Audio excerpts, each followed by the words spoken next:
Hallo ihr Lieben, heute ist der 25. März und damit internationaler Tolkien Reading Day.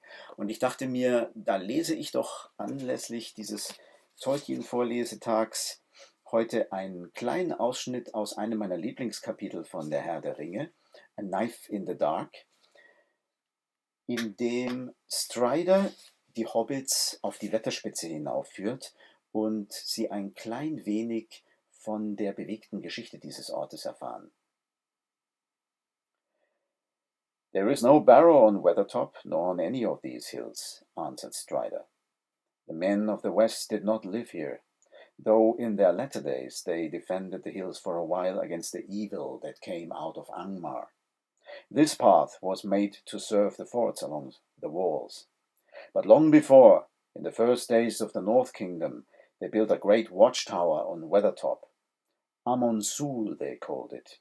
It was burned and broken, and nothing remains of it now but a tumbled ring, like a rough crown on the old hill's head.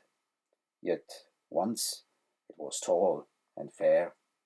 It is told that Elendil stood there watching for the coming of Gil-galad out of the west in the days of the last alliance." The hobbits gazed at Strider. It seemed that he was learned in old lore as well as in the ways of the wild. "Who was Gil-galad?" asked Merry, but Strider did not answer, and seemed to be lost in thought. Suddenly a low voice murmured, "Gil-galad was an elven king. Of him the harpers sadly sing, the last whose realm was fair and free between the mountains and the sea. His sword was long, his lance was keen, his shining helm afar was seen. The countless stars of heaven's field were mirrored in his silver shield. But long ago he rode away, and where he dwelleth none can say, for into darkness fell his star, in Mordor, where the shadows are." The others turned in amazement, for the voice was Sam's. "Don't stop," said Mary. "That's all I know," stammered Sam, blushing. "I learned it from Mr. Bilbo when I was a lad. He used to tell me tales like that, knowing how I was always one for hearing about elves. It was Mr. Bilbo as taught me my letters. He was mighty book-learned, was dear old Mr. Bilbo, and he wrote poetry. He wrote what I have just said."